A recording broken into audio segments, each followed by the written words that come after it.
Hey guys, thanks for joining me at ET Database.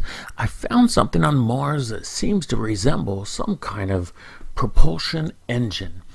And I put a jet engine right next to it to compare and contrast. If you take all the wiring and little pipes and pieces off of this jet engine, lay it on the surface of Mars for 10,000 years, I believe that it will look not too different from this. And this really does look like some kind of propulsion system. Now let me show you where I found it. Here is the full photo of Sol 735 on GigaPan. Now there's several objects we're going to look at. We're going to look at the engine in this area, the pillar in this area, and a face in this area. Now let's zoom in. We're zooming in. And right in here is the engine. Can you find the engine yourself right now? You probably can. You probably can. It's right here, right over here. And right above it, it looks like a leg of a statue that had broken off and been thrown a long distance to this location.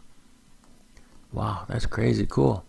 Look at that. And right here is the edges of the engine, the output area, and it looks like it was so thin it actually got bent in a couple of different locations right over here. Now if we'd taken that jet engine of ours and just thrown it on the surface of Mars, I think this is what it would look like after some time. Also, there seems to be some weird cat-like object right here with two little antennas on its head, eye, nose, mouth, and a weird tail. I don't know. That is maybe coincidence for that one. But let's look at the pillar. Here's the pillar itself. Kind of remarkable that it doesn't seem to belong. The shape, the size, it just doesn't seem to belong. And on the very end of this pillar, it seems like something's sticking out of it here. Looks like it to me.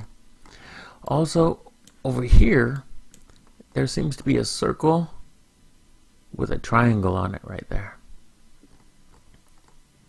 Okay, now I want to show you a face. So we're going to go to the far left of the screen, right over here in this area. And there are some strange, unusual faces over here.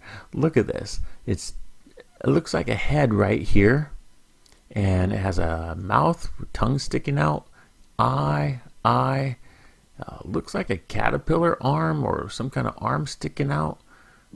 To me that looks a little weird, and not even 100% certain about that being a face, but it looks like it. If we move a little bit further, we get an ID4 kind of face. And that's kind of neat too, but equally strange. Now it's right up here in this location. It seems like there's another one, less detailed, more faded over here. But this is the one we're looking at right here. Now, do you remember the movie ID4? The aliens had this big extended crown on the top of their heads right here, just like this one does here. This is the forehead, the eye. Now the edge of the eye seems to have sort of an Egyptian pulling out and length to it. Big cheeks here.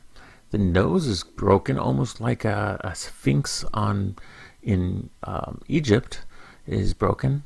The nose area is broken, and the mouth, perhaps it's down a little bit lower, perhaps it's here, or perhaps it's broken. It's really difficult to tell with this one. But it does remind me of the ID4 face and a little bit of Queen Nefertiti's kind of face. Queen Nefertiti, I believe, was the mother of King Tut.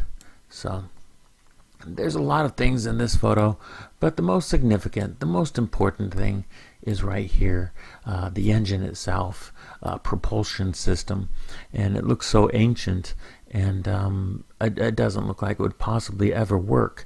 But one of the things that Bob Lazar said about the UFOs he worked on in Area S4 of Area 51, he said the objects were solid, everything, all the technology, all the circuitry, it was built in a micro sense into the solidness of the craft. Well, that sounds, if that's true, then maybe that's true with this one too. Maybe it is solid. Maybe it's built this way. And maybe the technology is right there and we just can't see it because it's micro technology built into the metals themselves. And if you want to make a spaceship and you want to make something that's powerful enough to withstand a few attacks from other alien species, you want to make a solid spacecraft. Solid, that's true. Or at least as solid as possible. Okay, guys, Scuzzy Warren, ET Database, like and subscribe.